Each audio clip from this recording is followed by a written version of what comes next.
नमस्कार, सत्यहिंदी.com में आपका स्वागत है। एक नजर अब तक की सुर्खियों पर। चीन समेत कई देशों में फैल रहे कोरोना संक्रमण के कारण भारत में भी इसको लेकर लगातार चिंताएं बढ़ गई हैं। केंद्र सरकार ने भी कदम उठाने शुरू कर दिए हैं, तो इस बीच अब कोरोना वैक्सीन की डिमांड में इजाफा होने से फ्री टीका मिलना मुश्किल हो रहा है।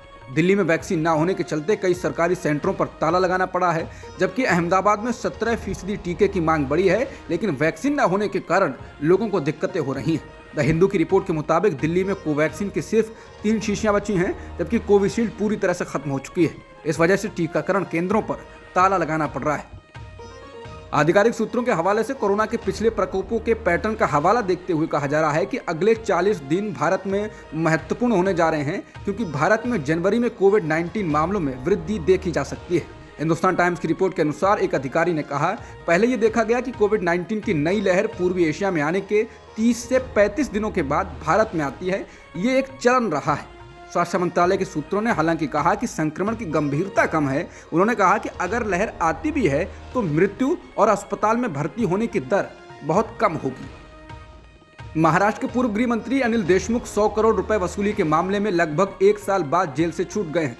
हाईकोर्ट से जमानत मिलने के बाद सीबीआई ने अनिल देशमुख की जमानत की अर्जी खारिज करने के लिए एक बार फिर बॉम्बे हाईकोर्ट में याचिका दायर की थी, जिसे अदालत ने अस्वीकार कर दिया था। इसके बाद अनिल देशमुख का जेल से बाहर आने का रास्ता साफ हो गया था। अनिल देशमुख 1 साल से जेल में बंद थे। अनिल देशमुख का स्वागत करने के लिए एनसीपी के बड़े नेता अजित पवार, महाराष्ट्र एनसीपी अध्यक्ष जयंत पाटिल और दूसरे बड़े नेता ऑर्थर रोड जेल के बाहर मौजूद रहे। देशमुख को मनी लॉन्ड्रिंग के दूसरे मामले में पहले ही जमानत मिल चुकी थी। देशमुख पर मुंबई के रेस्टोरेंट और बार से हर महीने 100 करोड़ रुपए वसूली करवाने का आरोप लगा था, जिसके बाद अनिल देशमुख को ईडी ने पिछले साल गिरफ्तार कर लिया था। मध्य प्रदेश की पूर्व मुख्यमंत्री उमा भारती ने बड़ा बयान दिया है, जिसके बाद कयास लगाए जाने लगे हैं। उमा भारती रविवार को लोधी समाज के एक सम्मेलन में बोल रही थी। इसमें उन्होंने कहा कि चुनाव के समय में मेरी फोटो दिखाकर लोधियों के वोट लिए जाते हैं। सभाओं में मैं भाजपा के लिए वोट मांगूंगी, क्योंकि मैं पार्टी की निष्ठावान सिपाही हूं, लेकिन फिर भी आप अपना हित देकर वोट देना। बीजेपी के कद्दावर नेता ने कहा कि मैं अपनी पार्टी के मंच पर आऊंगी, लोगों का वोट भी मांगूंगी।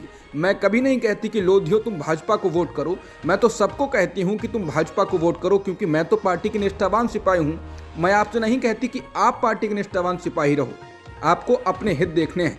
हम प्यार के बंधन में बंधे हैं, लेकिन राजनीति के बंधन से आप मेरी ओर से आज़ाद हैं। उन्होंने कहा कि मैं आऊँगी, उम्मीदवार के पक्ष में बोलूँगी, वोट मांगूंगी, लेकिन आपको उसी उम्मीदवार को वोट देना है जिसने आपका सम्मान रखा हो, जिसने आपको उचित स्थान दिया हो। उमा भारती के बयान के बाद भाजपा के मीडिया प्रभारी लोकेंद्र पाराशर ने प्रतिक्रिया दी। दैनिक भास्कर के मुताबिक पाराशर ने कहा, उमा भारती हमारी पार्टी का मजबूत स्तंभ हैं। उन्होंने किस भावना से ये बात कही, इसे समझना होगा। उमा जी हमारी ताकत हैं, उनके भाव को समझना चाहिए। सामाजिक दृष्टि से सोचे तो उमा भारती लोधी समाज की बहुत कद्दावर नेता हैं। वो भाजपा के नुकसान का कभी नहीं सोच सकती। वो ईश्वर से प्रार्थना करती हैं कि भाजपा फले फूले और देश का विकास हो। दैनिक भास्कर की रिपोर्ट के अनुसार उमा भारती ने लोधी समाज से यह भी कहा कि आपका वोट बहुत है। करीब 50 विधानसभा सीटें ऐसी हैं जिनमें से 27 में आप जिसको चाहो जिता सकते हो। यूपी में 70 सीटें हैं। राजस्थान, उत्तर प्रदेश और मध्य प्रदेश को जोड़ दिया जाए तो 30 से 40 लोकसभा सीटों पर लोधियों का आधिपत्य है। आपको फोटो दिखा दिया जाता है उमा भारती और उत्तर प्रदेश के पूर्व मुख्यमंत्री दिवंगत कल्याण सिंह का। वैसे मेरा फोटो कभी नहीं दिखाते, लेकिन चुनाव में जरूर दिखाया जाएगा। कल्याण सिंह का भी यही हाल है, उनकी फोटो भी चुनाव के समय दिखाई जाती है।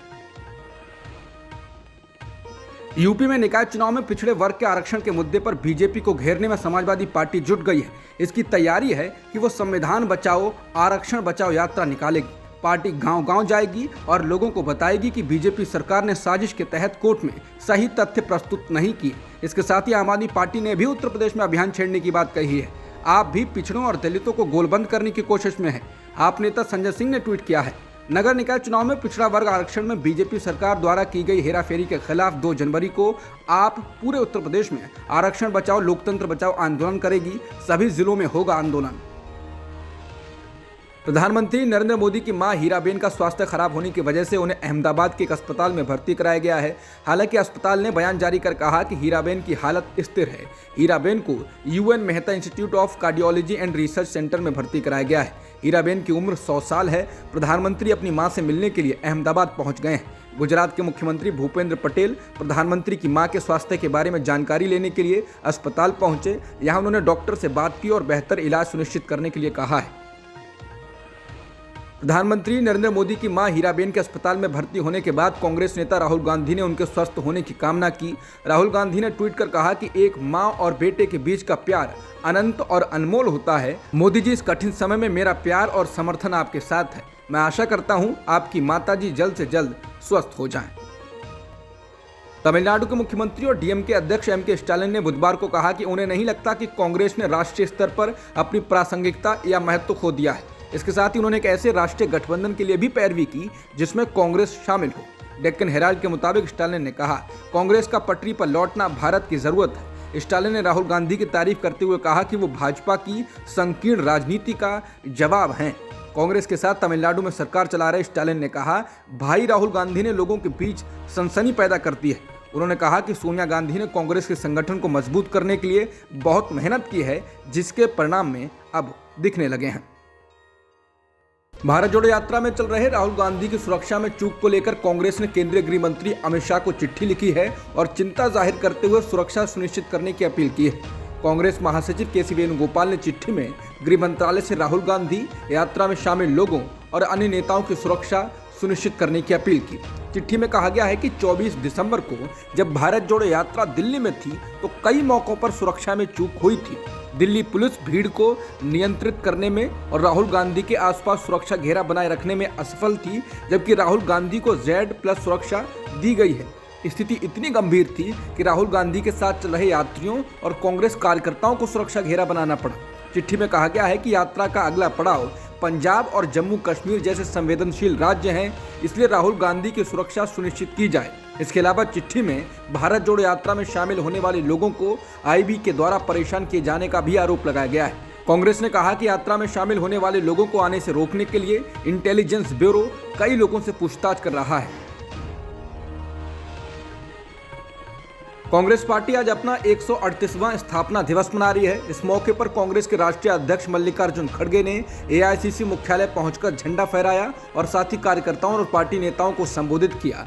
खड़गे ने कहा कि हमें कांग्रेस पार्टी को समावेशी बनाने के लिए युवाओं, महिलाओं, वंचित तबकों और बुद्धिजीवियों को हमारे साथ जोड़ना होगा।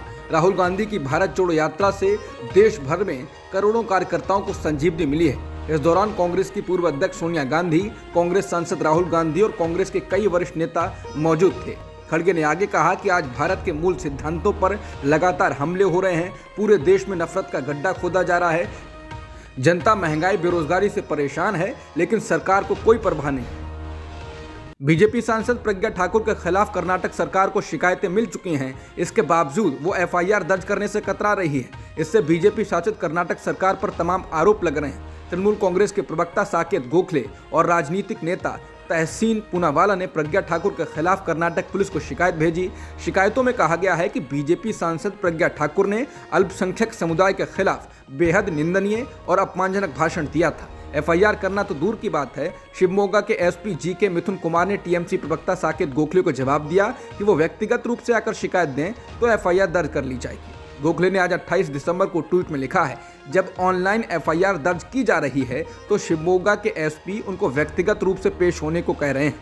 ये दरअसल प्रज्ञा ठाकुर के खिलाफ एफआईआर दर्ज करने में हीला हवाली के अलावा कुछ नहीं है। बता दें, रविवार को शिवमोगा में कार्यक्रम में प्रज्ञा पर विवादित भाषण देने का आरोप है, जिसमें उन्होंने हिंदुओं से घर में सब्जी काटने वाले चाकू की धार तेज कराकर रखने को कहा था। कांग्रेस महासचिव जयराम रमेश ने स्पष्ट शब्दों में कहा है कि वो इस मामले को सुप्रीम कोर्ट में उठाने जा रहे हैं। बता दें, हेट स्पीच या नफरती भाषण को लेकर सुप्रीम कोर्ट की स्पष्ट गाइडलाइन है और इसका उल्लंघन करने वाले पर कार्रवाई की बात कही गई है।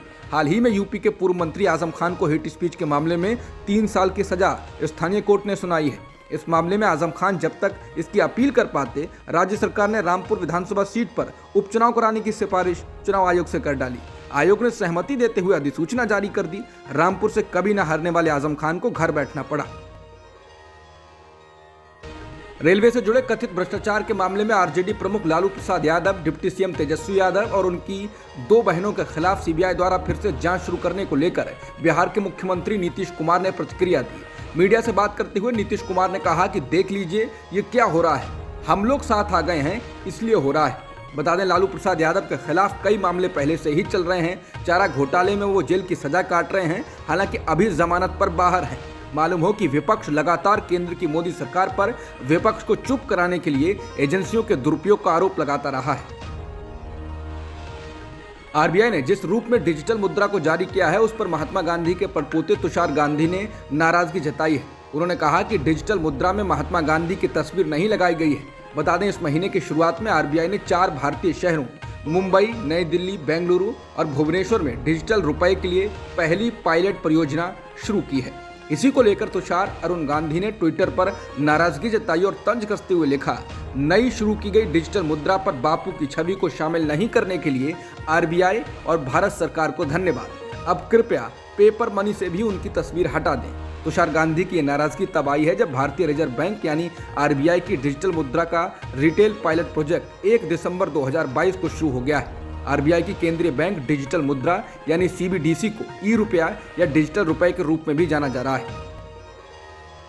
रूसी नेता और पुतिन के आलोचक बताए जाने वाले पावेल एंटप की ओडिशा के एक होटल में मौत को लेकर कांग्रेस नेता मनीष तिवारी ने सवाल उठाए। उन्होंने ट्वीट कर इसको अप्राकृतिक मौत बताया। मनीष तिवारी ने कहा, रूसी ओलिगार्क, युद्ध के आलोचक, असामान्य होटल, सुविधाजनक खिड़की, गिरना, मौत, 2 दिन पहले सहयोगी की मौत, वही होटल, दोनों का अंतिम संस्कार भारत में हुआ, ईसाई होने के बावजूद दफनाए नहीं गए, शव रूस नहीं भेजे गए। अगर ये अप्राकृतिक नहीं है तो मैं कभी लॉ स्कूल नहीं गया। बता दें, पावेल एंटप की बीते शनिवार ओडिशा के एक होटल में मौत हो गई थी। वो दोस्तों के साथ भारत आए हुए थे। हाल ही में उन्होंने कथित रूप से यूक्रेन पर रूस के हमले की आलोचना की थी। हालांकि कुछ समय बाद उन्होंने अपना बयान वापस ले लिया था। इससे 2 दिन पहले इसी होटल में उनके साथी व्लादिमीर बेदेनोव की मौत हो गई थी। पुलिस पावेल एंटप की मौत को आत्महत्या या दुर्घटनावश छत से गिरने का मामला बता रही है। हालांकि हर एंगल से जांच करने की बात भी कही जा रही है। अफगानिस्तान में तालिबान शासन के फैसलों का विरोध करने के लिए अकेली लड़की भी अब विरोध प्रदर्शन करने से घबरा नहीं रही है। 18 साल की मारवा नामक छात्रा की काबुल यूनिवर्सिटी के सामने अकेले खड़े होकर प्रदर्शन करने की फोटो विश्वव्यापी वायरल है। इसी क्रम में काबुल यूनिवर्सिटी के एक प्रोफेसर का वीडियो सामने आया है, जिसमें वो टीवी डिबेट के दौरान अपने ढेरों डिप्लोमा सर्टिफिकेट को फाड़ रहा है। बता दें, तालिबान शासकों ने 20 दिसंबर को एक तानाशाही फैसला जारी करते हुए कहा कि देश में अब लड़कियां उच्च शिक्षा की क्लास में यूनिवर्सिटी, कॉलेज में नहीं जा सकती। छोटी क्लास की लड़कियों की शिक्षा पर कई महीने पहले ही प्रतिबंध लगा दिया गया था। तालिबान ने और भी महिला विरोधी फैसले लिए हैं, जिनका अफगानी महिलाएं विरोध कर रही हैं। छात्रा मारवा अफगानिस्तान में विरोध का नया प्रतीक है। न्यूज़ एजेंसी एएफपी की खबर के मुताबिक मारवा ने कहा, मैंने अपने जीवन में पहली बार इतना गर्व, मजबूत और शक्तिशाली महसूस किया क्योंकि मैं उनके खिलाफ खड़ी थी। मैं उनसे वो अधिकार मांग रही थी जो अल्लाह ने हमें दिया है। अब तक की खबरों में इतना ही। बाकी खबरों के लिए बने रहिए सत्यहिंदी.com के साथ।